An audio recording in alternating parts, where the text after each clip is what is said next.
মহব্বত পয়দা না হবে ততক্ষণ পর্যন্ত দুই ভাই নামাজ পড়তে পারবে, কিন্তু নামাজ কবুল হবে না। একজন সাহাবা রাসূলের কাছে বললেন, ইয়া রাসূলুল্লাহ, আন্না ফুলানাতুন তুসকারু মিন কাসরাতি সালাতি ওয়া সিয়ামিহা ওয়া সাদাকাতি গায়র আন্নাহা তুযি দিরানাহা বিলিসানিহা ওয়ালা ইয়া ফিন্নার। আল্লাহ নবীর কাছে বলেন, ইয়া রাসূলুল্লাহ, আমাদের পশ্চিম পাড়ায় মনে করেন একজন নারী আছে, নামাজ রোজা দান সদকায় সুনাম লাভ করে ফেলেছে, মহিলার নাম দাম খুব বেড়ে গেছে, নামাজ পড়ে যাকাত দেয়, দান সদকা করে, কিন্তু মহিলার জিহ্বা ভালো না, কথায় কথা গালিগালাজ করে। ওই মহিলার মুখের কারণে গ্রামের কোন মানুষ আর শান্তিতে ঘুমাইতে পারে। আল্লাহর হাবিব বলেন মহিলা জাহান্নামী, কারণ মহিলা নামাজ কায়েম করে এটা বুঝে নাই। قال يا رسول الله فإن فلانة تذكر قلة صيامها وصدقاتها وصلاتها وأنها تصدق الأسوار من العقيد। يا رسول الله, আমাদের পূর্ব পাড়ায় আরেকজন নারী আছে, ওই নারী নফল নামাজ কম পড়ে, নফল রোজা কম থাকে, দান সদকা তেমন করতে পারে না, দানের পরিমাণ হলো পনিরের টুকরা বিশেষ।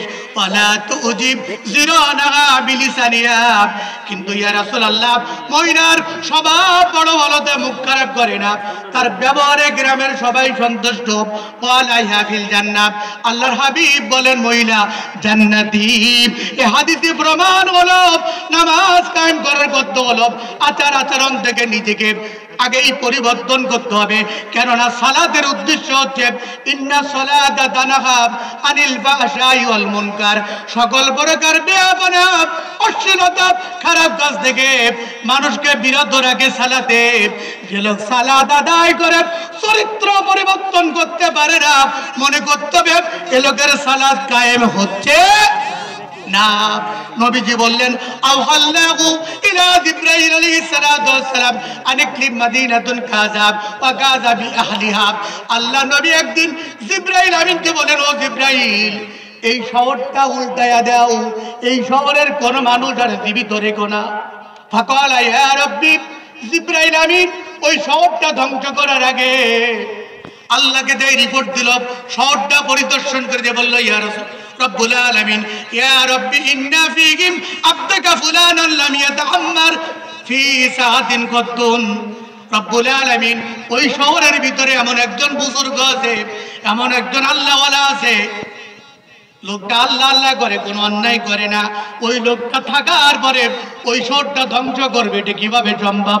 রব্বুল আলামিন বললেন আকলিব আলাইহা। আল্লাহ রাব্বুল আলামিন বলেন আবু দাউদ শরীফের ভিতরে, ওই লোকটাকে আগে মেরে ফেলো, আগে ধ্বংস করে ফেলো। আলাইহিম, এরপরে পুরো শহরের মানুষগুলো ধ্বংস করে দাও, শেষ করে ফেলো। ফাইন্না লাম ইয়াতাআম্মার ফি সাআতুন কযহুন কযহুন কদ্দুন, কেন ওই শহরে দুনিয়ার যত অন্যায় অবিচার জুলুম নির্যাতন চলতে থাকে, কিন্তু ওই নামাজি ব্যক্তি বুজুর্গ এটা দেখার বড় না দেখার ভান করে চুপ করে বসে থাকে, মনে করে আমি একলাই জান্নাতে যাব, অন্যায় কাজ দেখলে প্রতিবাদ করে না, সুতরাং ওই মুরব্বীকে আর রাখা যাবে। এই হাদিসে প্রমাণ।